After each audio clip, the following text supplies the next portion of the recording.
काशी विश्वनाथ भगवान की जय। गौरा महारानी की जय। गणेश जी महाराज की जय। सरस्वती मात की जय। खेड़ापति सरकार की जय। संत सद्गुरुदेव गौ माता की जय हो। जगत जननी महारानी की जय हो। अमरनाथ भगवान की जय हो। महान काल राजा की जय हो। चिंता संतान हंतारो यद्वदानो रेणवा श्रीयनं तनीचार्यानं प्रणमामि मुहुं। यदोर्वर्तो जन्तुः सर्वदुःखातीतो भवेत् तमं सर्वदा वन्दे श्रीमद्वल्लभनन्दनम्। अज्ञानतिमिरागास्य ज्ञानजयशलाकया चक्षुर्नमिलितेन तस्मै श्रीगुरुवे नमः। नमामि हृदयशेषे नीलाचलतिशयनं लक्ष्मीसहस्रलीलाम्बिः सेव्यमानं कलानिधिं। चतुर्विश्व त्रिविस्तवा षड्विजायते योऽसो पञ्चदा हृदये ममः। बोल महाकाल राजा की जय।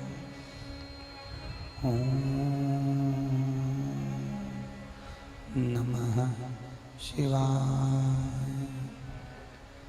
ओम नमः शिवाय।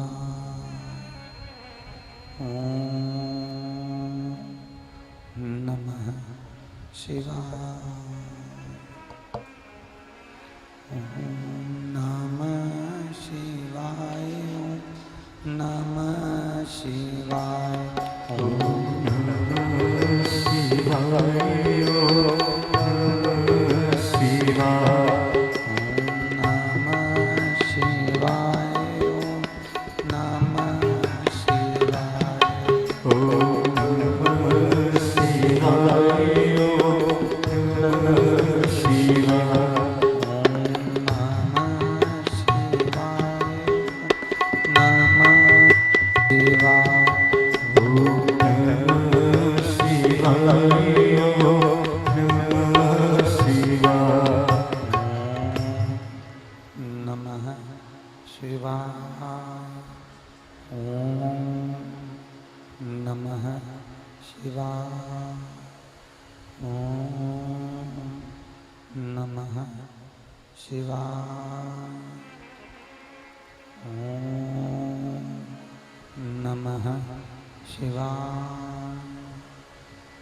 ओम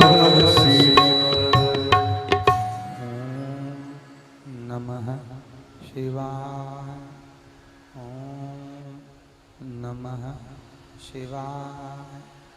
ओम नमः शिवाय।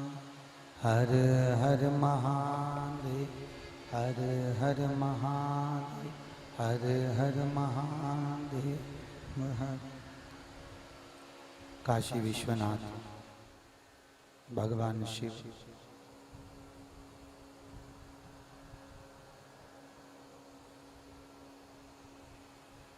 जिनकी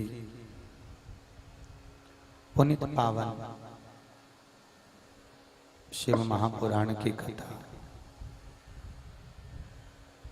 स्वामी विवेकानंद सेवा संस्था सुजानपुर पंजाब के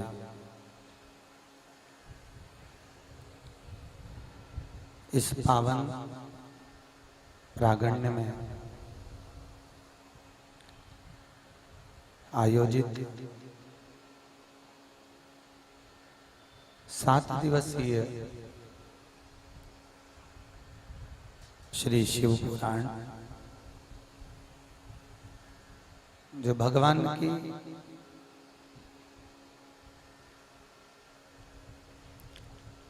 अविरल भक्ति और मुक्ति के मार्ग को प्रशस्त करता है।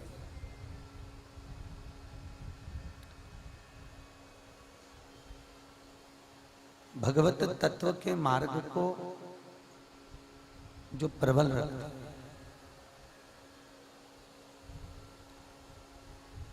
ऐसी ही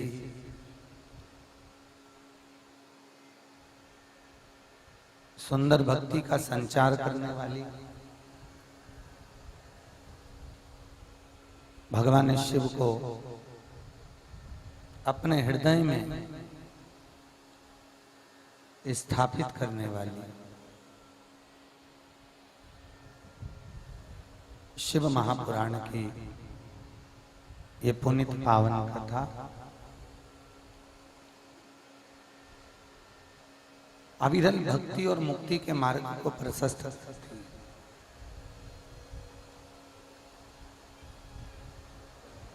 भगवान के पावन चरणारविंद का सुख प्रदान करती है।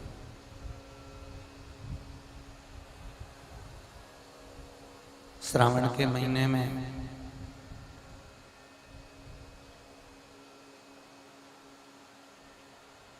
स्वामी विवेकानंद सेवा समिति ने एक ये अनूठा आयोजन आयोजित किया है।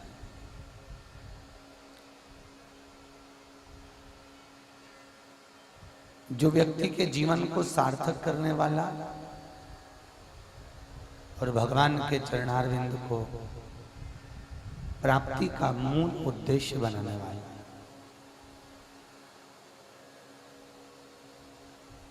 33 करोड़ देवी देवताओं में 33 कोटि देवताओं में सबसे सरल, सबसे सहज और सबसे सरल अगर कोई देव है तो महादेव है। वो भगवान शिव है।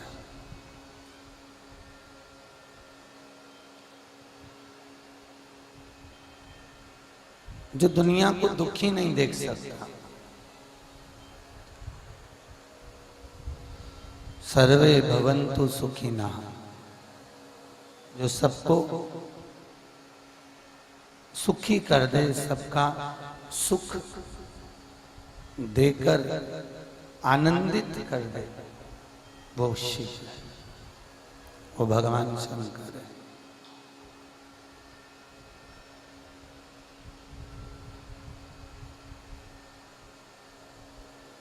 एक चोर को जो कुबेर बना देते हैं, आपको पहले भी कथा में कहा, अकाल मृत्यु वो मरे जो काम करे चंडाल का, और काल उसका क्या बिगाड़े जो भक्त हो महाकाल का। जो शंकर का स्वतः ही भगत हो गया, जो शिव का एक भक्त हो, शंकर की आराधना करने वाला हो, शंकर की उपासना करने वाला हो, शिव की भक्ति में जो डूबा हुआ हो, शंकर के गुणानुवाद में जो सदा रमा हुआ हो, उसको फिर भय किस बात का?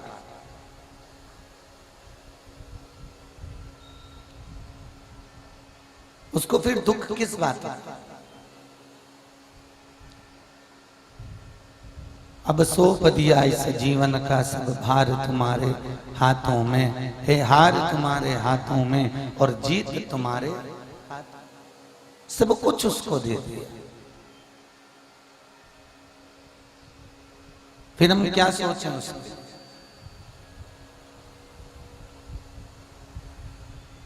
फिर हम क्या विस्मरणी करें अपने लिए? भाई लोग पूछते हैं, महाराज जी इतनी बड़ी जिंदगी में क्या 7 दिन की शिव पुराण हमारा जीवन बदल सकती है? कितना बड़ा मानव देह है, और इतने बड़े मानव देह में, इतनी बड़ी जिंदगी में, इतने बड़े जीवन में, इतने बड़े समय में क्या शंकर की 7 दिन की कथा हमारे जीवन को सार्थक कर सकती है?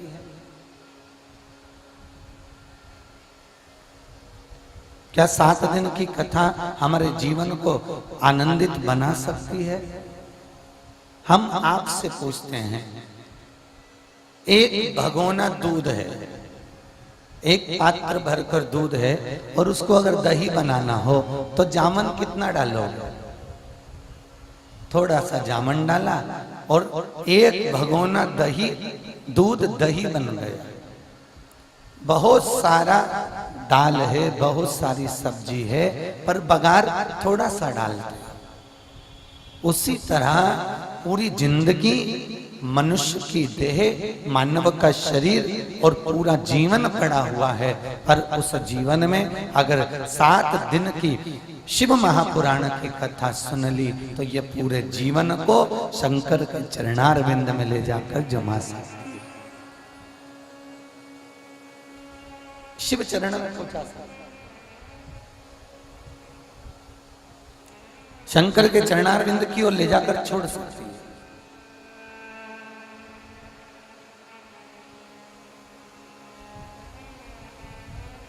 हो थोड़ा सा भजन, पूरी जिंदगी भजन करने की बात तो जाने दो, दिन भर 24 घंटे भजन करने की बात तो जाने दो। शिव महापुराण कहती है बहुत थोड़ा सा भजन। तुलसीदास जी ने तो वो भी लिख दिया, आदि में पुनि आज। वो थोड़े से भी थोड़ा और थोड़ा, इतना थोड़ा भी भजन अगर हमने किया है तो उसमें भी भगवान की भक्ति को प्राप्त किया जा सकता है। बहुत थोड़े से थोड़ा।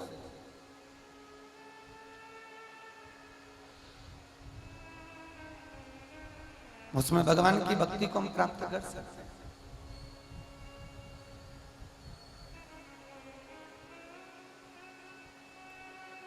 आज कौन से दिन की कथा है? 5वें दिन। और 5वें दिन की कथा पंचम इंद्रियों को वशीभूत करने के लिए, चाहे वो हमारी 5 कर्मेंद्रियां हो, चाहे 5 हमारी ज्ञानेंद्रियां हो। हमारी पंचम इंद्रियां जिस दिन हमारे काबू में आ गई, हमारी पंचम इंद्रियां जिस दिन हमारे पास आ गई, फिर हमको सोचना नहीं पड़ेगा। इन नैनों को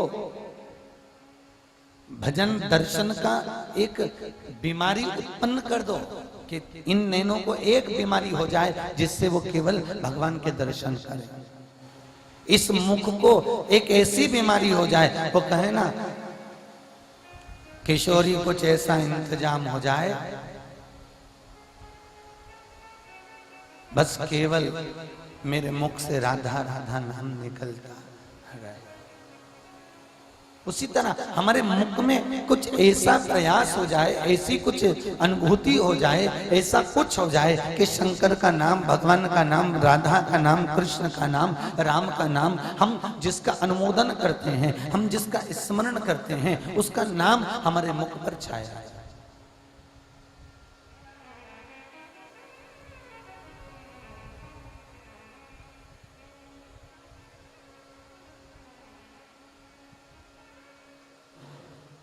हम उस परमात्मा के नाम को निरंतर जपते रहे,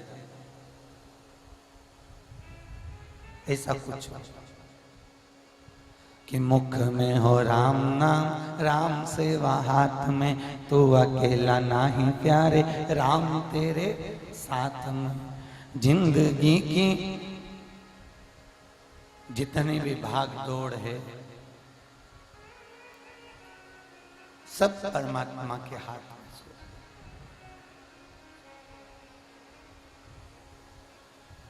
फिर वो महलों में राखे चाहे, झोपड़ी का वास है।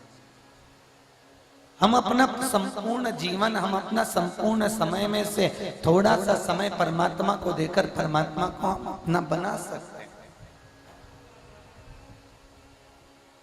और देने से पहले ही हमें विचार करना पड़ेगा, देने से पहले ही हमें मनन चिंतन करना पड़ेगा। क्या हम भगवान को बनाने के लिए हम भगवान को क्या दे रहे हैं? भगवान आपसे न धन मांग रहा है, न दौलत मांग रहा है, न सत्ता मांग रहा है, न कुछ मांग रहा है। भगवान कह रहे हैं कि मैंने जो तुझे दिया है बस वो मुझे दे दे। क्या दिया था मैंने? मानव शरीर तुझे दिया है, ये मन तुझे दिया है, ये बुद्धि, ये चित्त, ये चिदानंद तुझे दिया है, बस यही तो मुझे प्रदान कर, और कुछ भी नहीं चाहिए। इतना भी दे दिया तो बहुत होगा।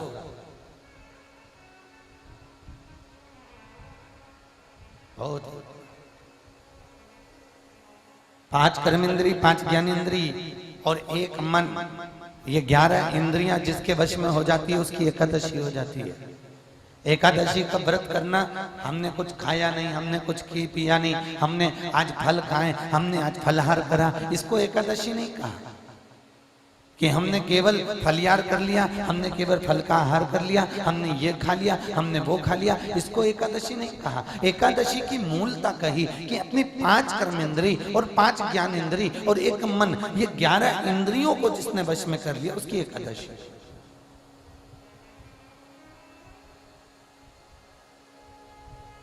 उसकी एकादशी पूर्ण।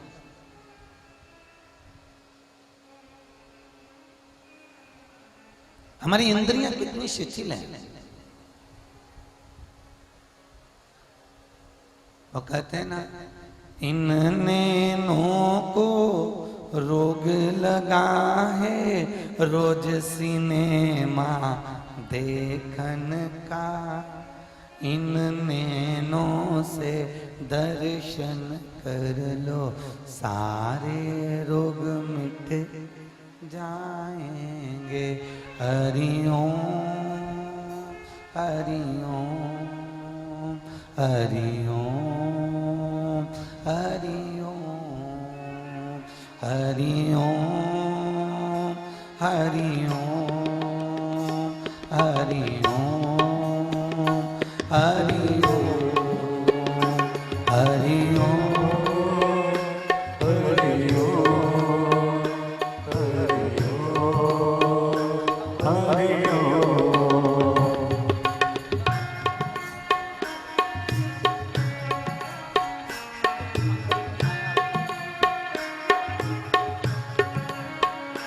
दोनों हाथों से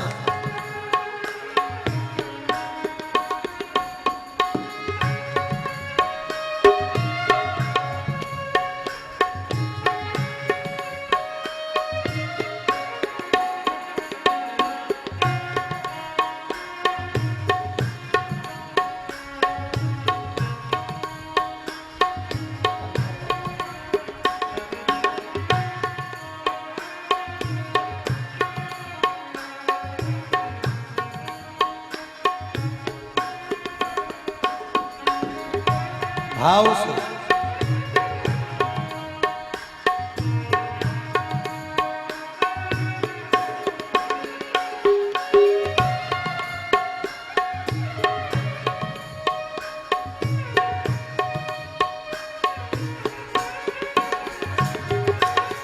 मुखड़े को रोग लगा है तेरी मेरी करने का। इस मुखड़े को रोग लगा है तेरी करने का। इस मुखड़े को रोग लगा है तेरी मेरी करने का।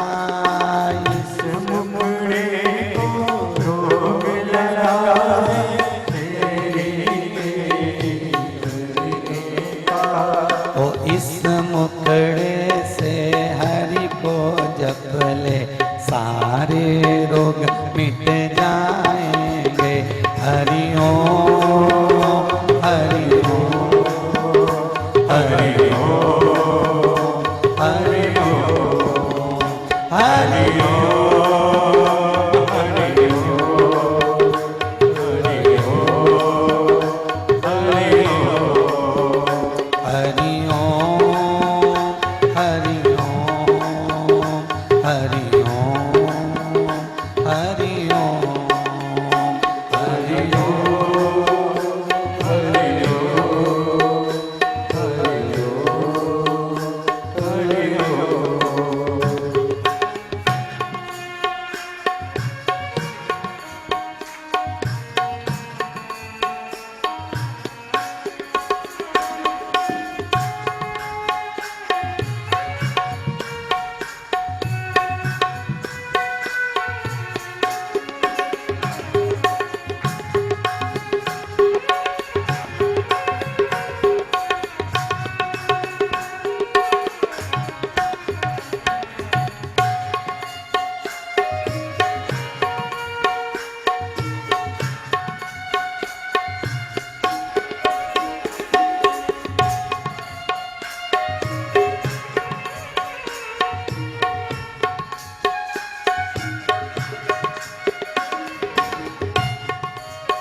भाव से आनंद से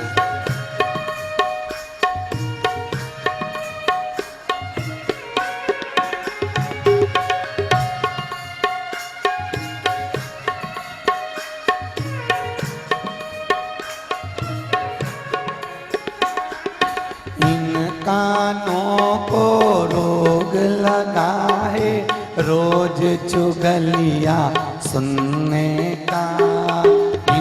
कानों को रोग लगा है रोज चुगलिया सुनने का। इन कानों को रोग लगा है रोज चुगलिया सुनने का। इन कानों को रोग लगा है रोज चुगलिया सुनने का।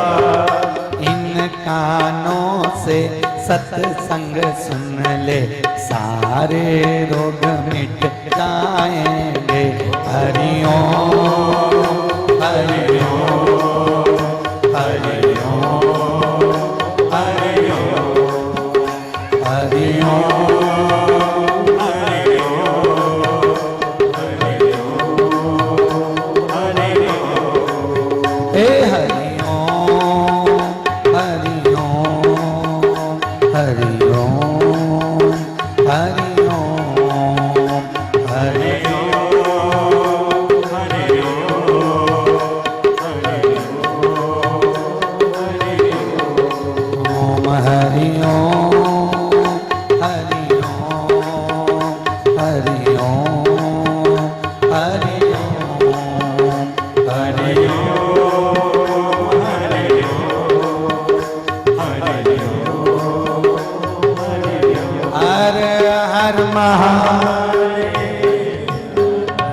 इन इंद्रियों को बड़ी बड़ी बीमारी हो गई।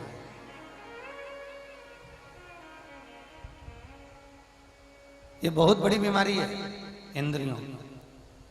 नयनों को बीमारी है सिनेमा देखने की, कानों को बीमारी है निंदा सुनने की, मुख को बीमारी है तेरा मेरा करने की। ये बीमारियां छूटे तब जाकर भगवान की भक्ति हमारे हृदय में पहुंचे। रोग तो मिटे,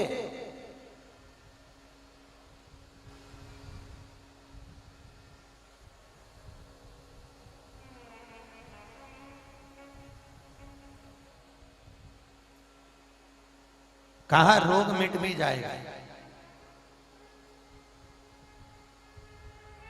रोग मिटाने के लिए आप कभी डॉक्टर के पास गए हो कि महाराज जी हमारा पेट दुख रहा है, तो डॉक्टर कितनी गोली देता है? पेट दुखने की एक ही गोली देगा कि 2-3 तरह की देगा? अरे बोलो तो। अगर सिर दुख रहा है, शरीर दुख रहा है, तो कोई एक गोली नहीं देता डॉक्टर, 2 या 3 तरह की गोली देगा। क्यों? डॉक्टर को मालूम है ये गोली सिर की दूंगा और इसको एसिडिटी हो गई तो उसकी भी देना पड़ेगी, साथ में इसको इन्फेक्शन हो गया तो उसकी भी देना पड़ेगी। 2-3 गोलियां मिलाकर डॉक्टर एक टेबलेट बनाकर, एक डोज बनाकर आपको देता है कि सुबह ये खा लेना, शाम को ये खा लेना, 2 तरह की अभी लेना, 3 तरह की शाम को लेना। क्यों? डॉक्टर को मालूम है। उसी तरह ये रोग जो हो गया है नैनों का, ये कानों से चुगली सुनने का, ये मुख से तेरा मेरा कहने का, ये रोग को मिटाने की सबसे अच्छी दवा है कि सत्संग में जाओ, शिव महापुराण में जाओ, तो सत्संग सुनने बैठोगे। ये तो हो गई एक टेबलेट। दूसरी टेबलेट जब भजन आएगा बैठ के ताली बजाओगे, ये हो गई दूसरी टेबलेट। और तीसरे नंबर की टेबलेट जब बैठकर भजन होगा तो मुख से गाओगे, ये तीसरे नंबर की टेबलेट। जब ये तीनों ग्रहण कर लोगे तो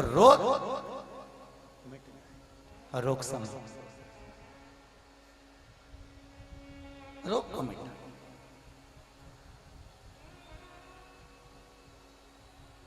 आजकल एक बीमारी हो गई है, मालूम है आपको?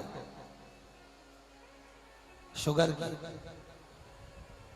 अरे बोलो, मालूम है कि नहीं मालूम? काहे के लिए हो गई?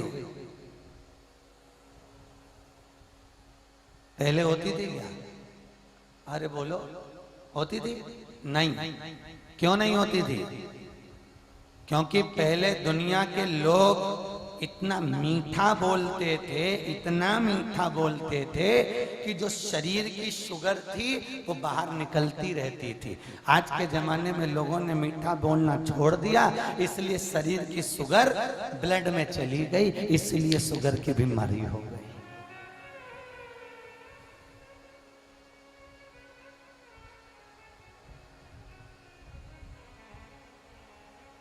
ये शुगर की बीमारी हुई इसलिए क्योंकि आपने मीठा बोलना छोड़ दिया, आपने अच्छा बोलना छोड़ दिया। जिसे देखो वही लड़ने को तैयार हो जाता है, जिसे देखो वही तैयार खड़ा है लड़ने के लिए, अपशब्द बोलने के लिए, गालियां देने के लिए, ताने देने के लिए, अपशब्द बोलने के लिए। मेरा निवेदन है इस व्यासपीठ से, अगर शुगर की बीमारी को समाप्त करना है तो पहले अपने मुख से मीठा बोलना चालू करना पड़ेगा, क्योंकि शरीर की शुगर कहीं ना कहीं तो जाना पड़ेगी ना, शरीर की शुगर को निकालना पड़ेगा। जितना मीठा बोलोगे शुगर की बीमारी समाप्त होती चली जाएगी। और अगर मीठा बोलना आपने छोड़ दिया तो आपकी जिह्वा की शुगर, आपके शरीर की शुगर आपके ब्लड पे जाती रहेगी, उसको निकालिए। मीठा बोलना चालू कर दो। एक राजा ने एक महल बनवाया, बड़ा सुंदर महल, इतना सुंदर महल बनवाया, इतनी सुंदर कोठी बनवाई। राजा ने महल बनवाया और अपने नगर के एक सेठ जी को बुलवाया। सेठ जी को बुलवा के पूछा, सेठ जी आओ आओ सेठ जी। सेठ जी आए।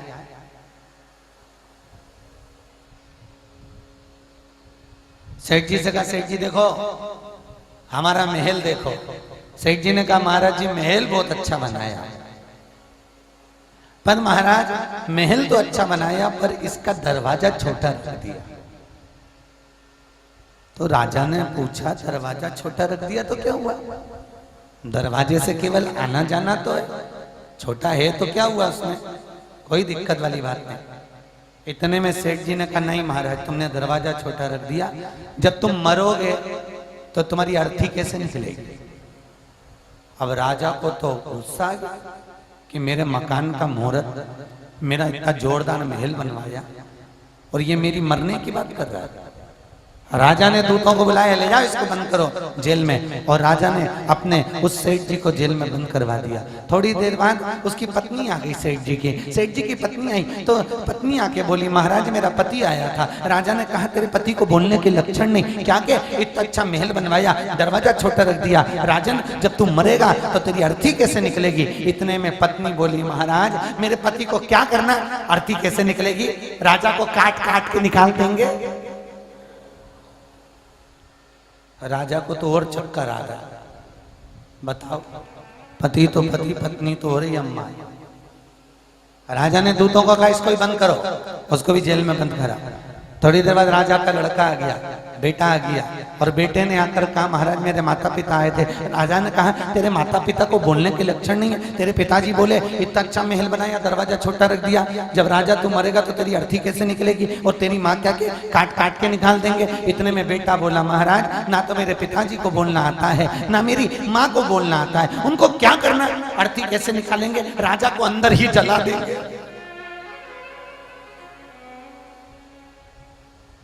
राजा को लग गया कि इनके परिवार में किसी को मीठा बोलना नहीं।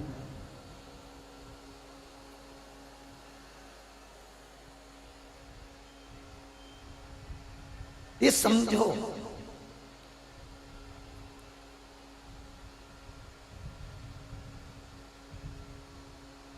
एक द्रौपदी, आपने भागवत जी में सुना होगा, द्रौपदी के सोते हुए 5 पुत्रों का वध अश्वत्थामा कर देता है। द्रौपदी के 5 पुत्रों को अश्वत्थामा ने मार दिया और अश्वत्थामा को पकड़ कर लाकर द्रौपदी के सामने खड़ा कर दिया। और भीम ने द्रौपदी के हाथ में तलवार दे दी और कहा द्रौपदी ले ये तलवार, मार दे, इस अश्वत्थामा का सिर काट दे, इसने तेरे पुत्र को मारा तो उसको मार दे। इसने में द्रौपदी कहती है, वाह स्वामी कैसी बात करते हो, इसने मेरे बेटों को मारा तो मैं अपने गुरु के पुत्र को मार दूं? नहीं मारूंगा, मैं नहीं मारूंगा। इसने अपना कर्म बेकार कर लिया तो मैं अपना कर्म काय को बेकार करूं?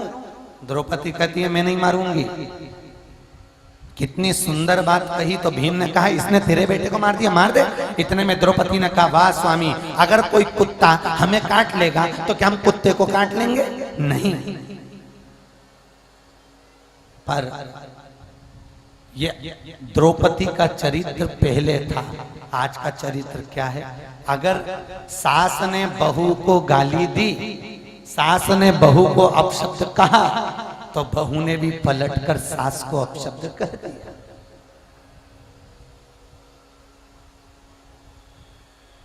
ये तो उसी में कहाल हो गया कि कुत्ते ने हमें काटा और हमने कुत्ते को काट लिया।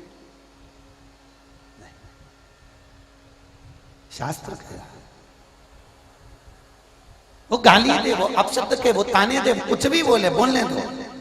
सास बहू को गाली क्यों देती है? क्या बहू उसकी बेरी है? अरे बोलो तो नहीं। क्या बहू से उसका झगड़ा है? नहीं। अपनी जायदाद, अपनी रकम तुड़वा तुड़वा के, अपने जेवर तुड़वा तुड़वा के जिसने बहू के जेवर बनवाए हों, वो सास कभी बहू को गाली देना नहीं चाहेगी। पर सास बहू को अपशब्द कहती है, ताने देती है, गाली देती है। क्यों? उसका कारण है, क्योंकि सास इसलिए ताने देती है, एक मार्बल की मूर्ति मंदिर के अंदर पूजा रही है, एक पत्थर की मूर्ति मंदिर के अंदर पूजा रही है, और एक मार्बल, एक पत्थर जमीन पर लगा हुआ है। वो भी खदान में से निकला, ये भी खदान में से निकला। बस जिसने चोट को सहन कर लिया, मूर्ति बनाते समय जिसने चोट को सहन करा, वो मंदिर के अंदर पूजा गया, और जो चोट सहन नहीं कर पाया, वो पत्थर जमीन पर रखा, जिस पे पांव रखा रहा है, थूक रहे हैं, जूता रखा रहा है। बस इसलिए सास बहू को ताने दे देकर, गालियां दे देकर, अपशब्द कह कहकर उसको तरासती है, मूर्ति बनाने की चेष्टा करती है, जिससे मेरी बहू एक मूर्त की तरह हो जाए और वो बहू जगत में पूजा जाए। चोट देती है, वाणी की चोट।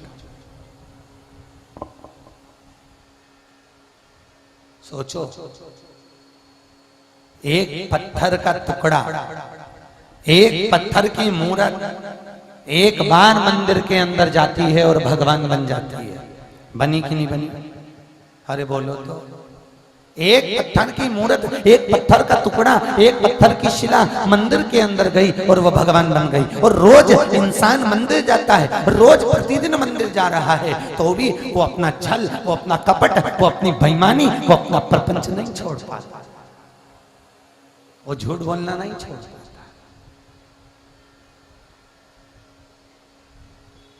पत्थर बदल गया पर इंसान नहीं बदला, वो जैसा कि जैसे। मनुष्य नहीं बदला।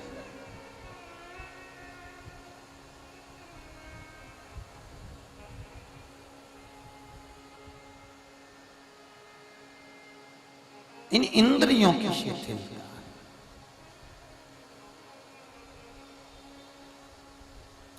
काय के लिए दिए ये?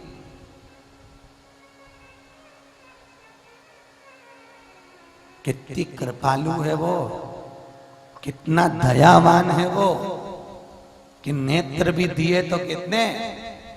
2, कान,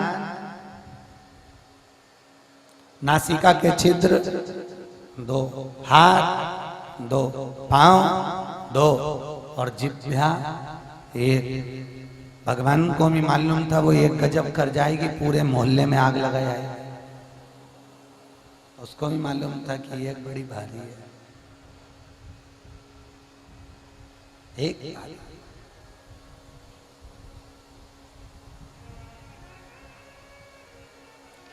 और एक दी तो भी उसके आसपास 32 सैनिक लगा दिए कि ज्यादा पटर पटर करे तो काट दो।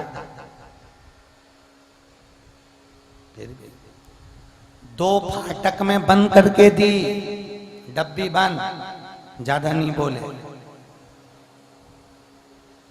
पर फिर भी यहां की वहां, वहां की यहां, कहीं का कहीं बोले ही देती। इंद्रिय बेकार, पर वही इंद्रियां जो बेकार है, उन इंद्रियों को हम अशुद्ध कर सकते हैं, उन इंद्रियों को हम अच्छा बना सकते हैं।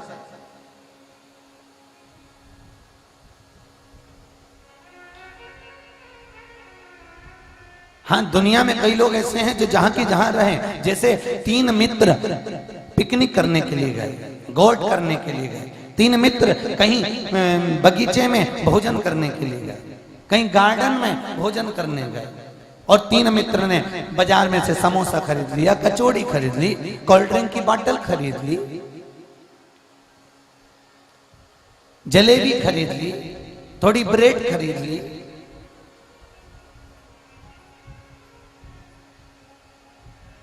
कुछ आम खरीद लिए, कुछ केले खरीद लिए। 3 मित्रों ने बाजार में से सामान खरीदा और गए, और गार्डन में, बगीचे में, जंगल में जाकर तीनों पहुंचे, तो इतने में जैसे ही सामान को खोला, खोलते से उसमें से देखा तो कोल्ड ड्रिंक की जो बोतल थी वो तो घर ले गए।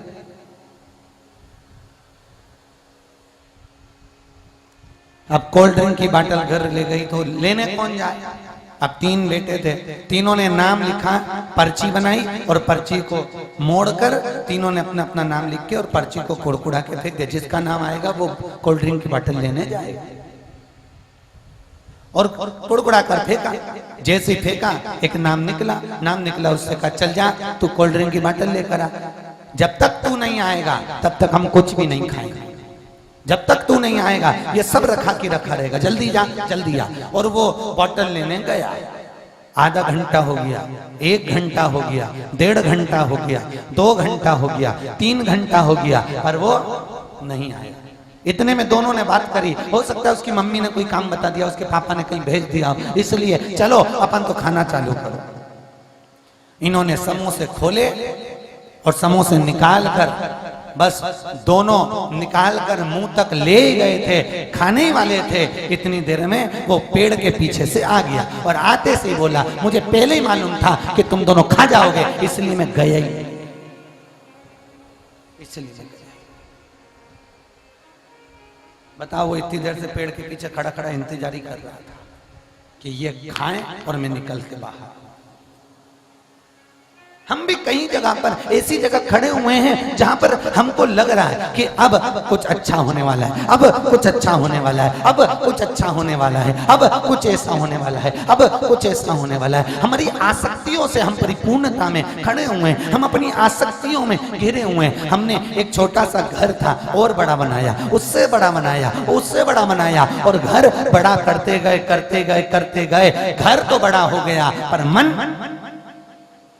अरे बोलो तो, छोटा हो गया। पहले छोटा सा घर था, जितना छोटा घर था उतने मेहमान ज्यादा आते थे। बोलो, आते थे कि नहीं आते थे? छोटा घर था तो मेहमान आते थे। क्यों? क्योंकि हम उनका आदर करते थे, सत्कार करते थे, सम्मान करते थे। आओ, ले भोजन करो, ले पानी पी लो, ले चाय पी लो, ले कॉफी पी लो, हम मेहमानों को ले कोल्ड ड्रिंक पी लो। हम रोज मेहमानों का आदर करते थे। क्यों? क्योंकि घर छोटा था तो मन, बोलो जम के, बड़ा था। अब घर बड़ा है तो मन छोटा है। अब मन छोटा हो गया। अब 4 मेहमान भी अगर घर में आ जाएं तो ऐसा लगता है बहुत हो गया, बहुत हो गया, इतने सारे आ गए, इतने सारे आ गए। अच्छा, ईमानदारी से बोलना, छोटा मकान था जब सुखी थे कि बड़ा मकान हुआ तब सुखी हो? अरे बोलो तो, छोटा मकान था जब सुखी थे। क्यों?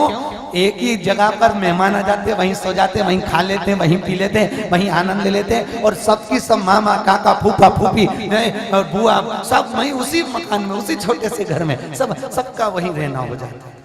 और अब मकान धीरे धीरे धीरे धीरे धीरे धीरे बढ़ता चले गया, और बड़ा और बड़ा और बड़ा, और मकान इतना बड़ा हो गया, इतना बड़ा हो गया कि अगर कपड़े भी सुखाने जाना है तो 4 बार तो बैठना पड़ेगा, तब जाकर ऊपर चढ़ पाओगे। और उसमें भी हिम्मत, बाबा अब चढ़ गई, अब नहीं होती, अब चढ़ गई हूं, अब नहीं होती। उसमें बड़ा मकान है, बहुत बड़ा मकान है, बहुत बड़ा। और जितनी जितनी भोग और विलास की वस्तुओं को जोड़ा है, जितनी जितनी सामग्री को हमने जोड़कर इकट्ठा करा है, वो केवल दुख देने वाली है, सुख नहीं, सुख नहीं। जिद कर करके वॉशिंग मशीन लिया है कपड़ा धोने की। अब पहले उसमें पानी भरो, पाउडर भी ज्यादा लगे, पानी भी ज्यादा लगे, कपड़े डालो, फाटक लगाओ, बटन दबाओ, 10 मिनट बाद टेंटे बोले, फिर दौड़ गया। फिर उसमें से कपड़े निकालो, अच्छे पानी में खंगालो, अच्छे पानी से निकालो, सूखने वाले में डालो, वहां से निकालो, फिर छत पे डालो, और फिर जब वॉशिंग मशीन रखो तो पूरी साफ करके रखो। इससे तो अच्छा था हाथ से धो लेती, 8,000 रुपए भी खर्च करे, ऊपर से और माथा दुखाए, जगह भी खत्म, पानी भी खत्म, पाउडर भी खत्म। जितनी वस्तुओं में हमने सुख देखा उसमें दुख मिला है। हम जितना जितना सुख ढूंढ रहे हैं उतना उतना हमको दुख मिल रहा, उतना।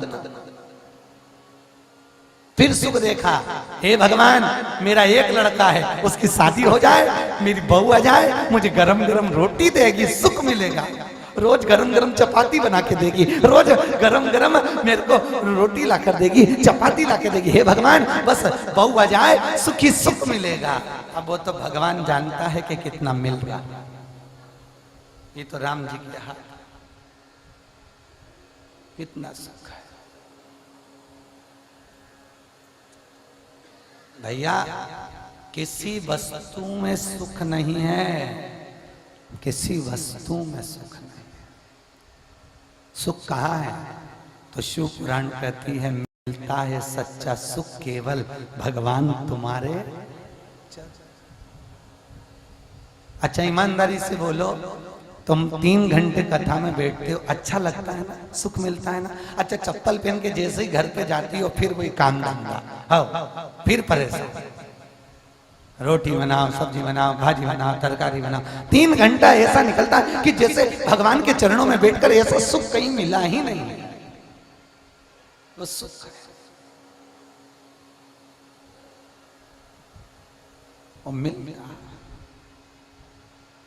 मेरा निवेदन है, इन इंद्रियों को भोग और विलास से दूर कर कर भगवान शिव के चरणारविंद की ओर लेकर जाइए, और फिर इसका इलाज अगर कोई करे तो मेरा शंकर करे। वो कहते हैं ना, सताओ ना हमें लोगों, हमें दिल की बीमारी है, हमारा वेद दुनिया में वो बांके बिहारी।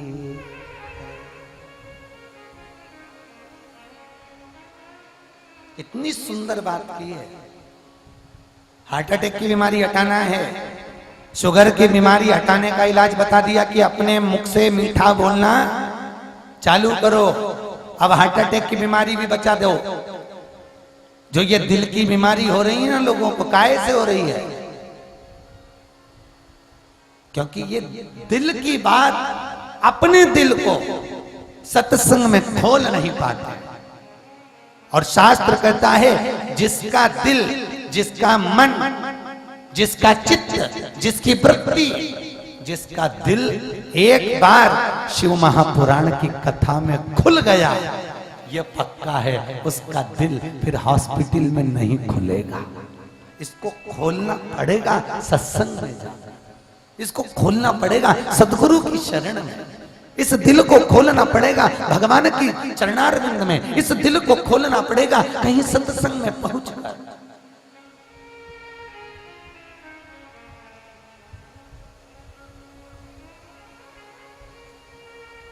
और एक बार ये दिल अगर सत्संग में जाकर पहुंचकर खुल गया, ये मन अगर सत्संग में लग गया, ये दिल अगर शिव महापुराण में लग गया, ये दिल अगर भगवान की भक्ति में लग गया। जैसे आप लोग कर रहे हो कि कई लोग पठानकोट से, कई लोग कहीं कहां से 40-40 किलोमीटर दूर से लोग कथा सुनने के लिए, 50-50 किलोमीटर दूर से लोग कथा सुनने के लिए ये सुजानपुर में आए हैं। इतनी दूर दूर से कई लोग रिश्तेदार बनकर आए, कोई ने अपनी बहनों को फोन करके बुला लिया, कोई ने अपने रिश्तेदारों को फोन करके बुला लिया, आप चलो कथा सुनने आइए, कथा सुनने आइए। इतनी दूर दूर से लोग कथा सुनने आए हैं, तो ये पक्का है आपने आकर अपने चित्त को, अपनी वृत्ति को, अपने दिल को भगवान के चरणों में खोल लिया। और कई कई ऐसे भी किस्मत वाले हैं कि कथा हो रही है और पास में बैठकर इधर उधर बैठे हुए हैं, होटले पर बैठे हुए हैं, यहाँ पे बैठकर अपना टाइम पास कर रहे हैं, पर भगवान की कथा में नहीं जा पा रहे हैं। जरा सोचो, भगवान उनको बुलाना तक नहीं चाहता कि तू कथा में जा, तू भगवान के चरणों में पहुंच।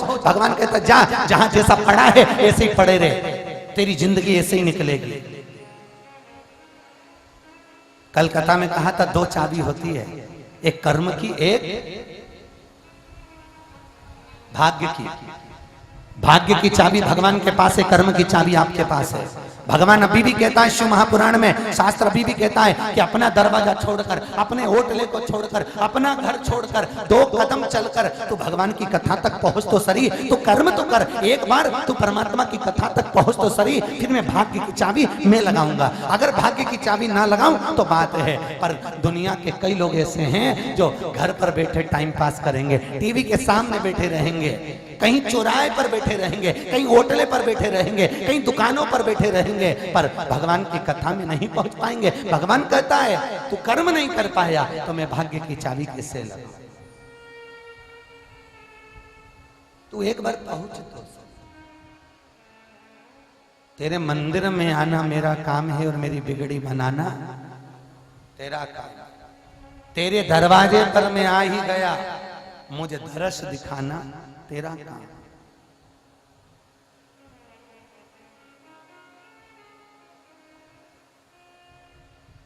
भगवान बोला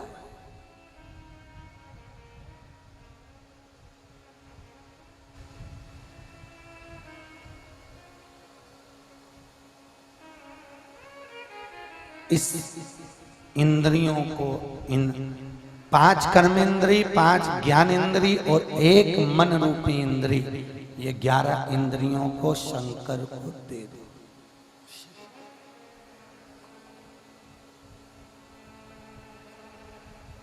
शिव को दे।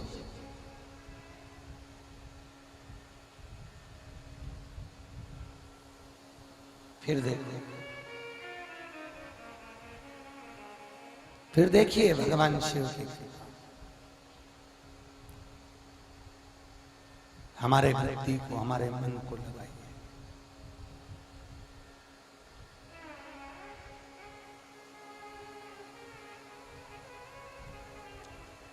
और कल कथा में वर्णन किया था, भगवान शंकर के नयन अश्रु से अंधकासुर का जन्म हुआ। सुनी थी ना कथा? अंधकासुर का पालन करा हिरण्याक्ष ने।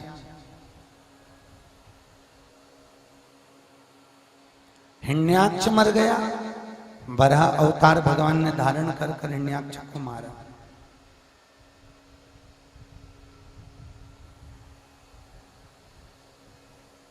हिरण्याक्ष मर गया, अंधकासुर भी मर गया,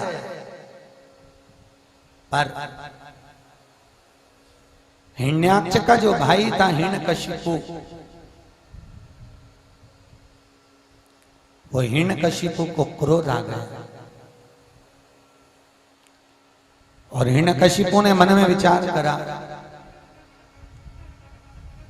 बताओ मेरे भाई को और मेरे भतीजे को मार दिया इस नारायण ने। भगवान क्रोध आ गया और हिरण्यकशिपु को बहुत क्रोध आया। इतना क्रोध हिरण्यकशिपु को आया, इतना क्रोध हिरण्यकशिपु को आया जिसका वर्णन नहीं। और हिरण्यकशिपु आज तप करने के लिए गया, और जब तप करने के लिए हिरण्यकशिपु गया, हिरण्यकशिपु की धर्म पत्नी गर्भ से थी और वो गर्भित हिरण्यकशिपु की पत्नी को इंद्र ले जाने लगे। नारद जी ने छुड़ा लिया। इसकी पत्नी को कहां ले जा रहे हो? महाराज ये एक राक्षस की पत्नी है, इसके गर्भ में जो बच्चा होगा वो भी राक्षस होगा, इसकी पत्नी को मैं मारने ले जा रहा हूं। देव ऋषि नारद ने कहा, किसी का पति घर में नहीं है और उसके घर में तुम प्रवेश कर कर उसकी पत्नी को लेकर जा रहे हो, ये कहां का तरीका है? ये कहां की श्रेष्ठता है?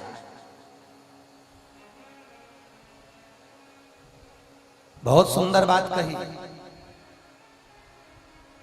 आप लोग मंदिर में जाते हो तो पहले क्या करते हो? मंदिर में जाके डायरेक्ट माथा टेकते हो कि घंटी बजाते हो? जम के बोलो। घंटी बजाते हैं। क्यों बजाते हैं? कि हे भगवान, हम आपके दरवाजे पर आए हैं और घंटी का नाद का मंदिर में एक जगह पर घंटी बंदी रहती है तो बजाई जाती है, पर जो गरुण घंटी होती है, जो घर में घंटी होती है आपके घर में, छोटी सी गरुण घंटी, ये गरुण घंटी 5 जगह पर बजाई जाती है। कहां कहां बजाई जाती है? 5 जगह पर। और जिसके घर में 5 जगह पर गरुण घंटी का नाद करा जाता है, उसके घर में कभी संपदा की कमी नहीं होती, कभी लक्ष्मी की कमी नहीं होती, कभी शांति की कमी नहीं होती। कहां कहां पर गरुण घंटी बजाते हैं? पहले भगवान के मंदिर में, अपने घर में जो मंदिर हो, अपने घर में जो ठाकुर जी बैठे हो, लड्डू गोपाल बैठे हो, शंकर जी बैठे हो, राम जी बैठे हो, गणेश जी बैठे, जो भी देवता आपके घर में बैठे, वहां एक घंटी वहां। दूसरी बार घंटी को ले जाकर बजाओ घर के दरवाजे पर। कहां बजाना चाहिए? जम के बोलो। घर के दरवाजे पर। तीसरे नंबर पर घंटी को बजाना चाहिए रसोई घर में, जहां पानी भरते हो, मटका भरते हो, हंडा भरते हो, कलश भरते हो, वहां पर। चौथे नंबर पर घंटी को बजाना चाहिए जहां आप अपना धन, अपनी तिजोरी, अपनी अलमारी जहां रखते हो उस जगह। और 5वें नंबर पर घंटी को बजाना चाहिए घर के हॉल। कहां बजाना चाहिए? हॉल। ये 5 जगह पर जहां घंटी का नाद होता है, गरुण घंटी जहां बजाई जाती है, वहां संपदा की कमी नहीं होती, मां लक्ष्मी की कमी नहीं होती। ये उसी तरह से जैसे घर का दिया, दिया लगाते हो घर में, दीप जलाते हो, याद रखना बार बार दीपक को बदलना नहीं चाहिए।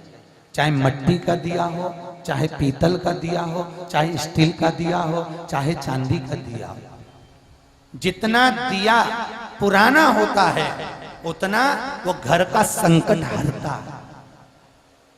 घर में जो परेशानी आती है, संकट आता है, दुख आता है, तकलीफ आती है, वो घर का दिया उस संकट को, उस दुख को हरता है। इसलिए दिए को बार बार नहीं बदलना। अगर एक दिया हमारे घर में तो उसी दिए में रोज बत्ती लगा दो, उसी को साफ कर लो, उसी में बत्ती लगा, उसी को साफ कर लो, उसी में घी डालकर फिर बत्ती लगा। घर के दिए को बार बार नहीं बदलना। ये नहीं कि आज हमने 10 दिन ये वाला दिया लगा लिया, 15 दिन दूसरा लगा लिया, फिर दूसरा लगा लिया, फिर दूसरा लगा, नहीं। दिया जितना पुराना होगा, दीपक जितना पुराना होगा, उतने घर के संकट को वो दीप हरता है। उसको साफ करते जाओ, उसी में बत्ती लगा दो।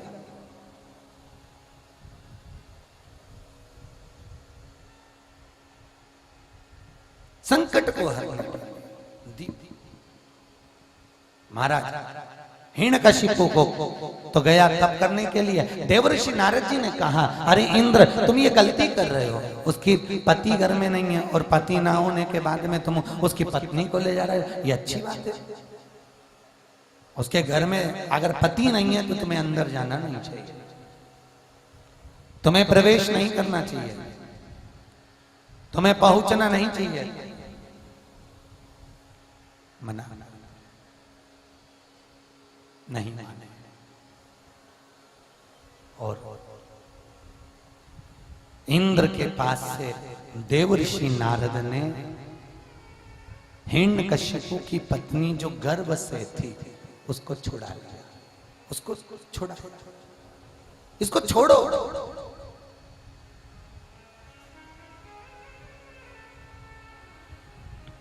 इसको छोड़ दीजिए। और गर्भित उस नारी को छुड़वाया और छुड़ाकर देवर्षि नारद अपने साथ ले गए। अब गर्भवती नारी है हिरण्यकशिपु की पत्नी और देवर्षि नारद उसको रोज करा रहे हैं भजन। अब बताओ राक्षस पैदा होगा कि धर्मात्मा पैदा होगा? अरे बोलो तो, धर्मात्मा होगा ना। इतना गर्भित नारी अगर भजन करे तो धर्मात्मा ही होगा। देवर्षि नारद ले गए, खूब भजन कराया, खूब सत्संग कराया।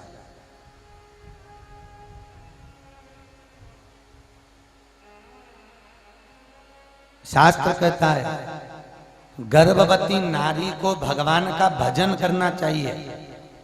गर्भवती नारी को शिव महापुराण की कथा सुनना चाहिए। गर्भवती नारी को राम कथा कृष्ण कथा सुनना चाहिए।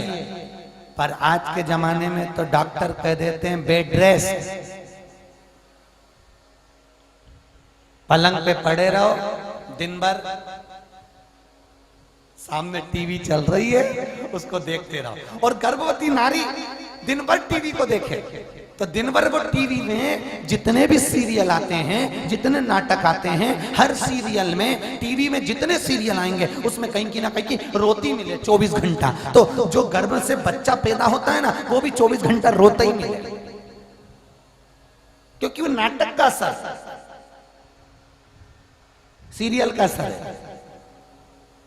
फिर इतने में सास को गुस्सा आ जाता है। सास क्या बोलती है, हमारी भी 4-4 औलाद थी, हम कहा उनको खिला दे पिला दे पटक दे खेलते रहे, बहु ढाए तेरी औलाद से एक पैदा करी वो भी ऐसी करी। दादा गजब करी।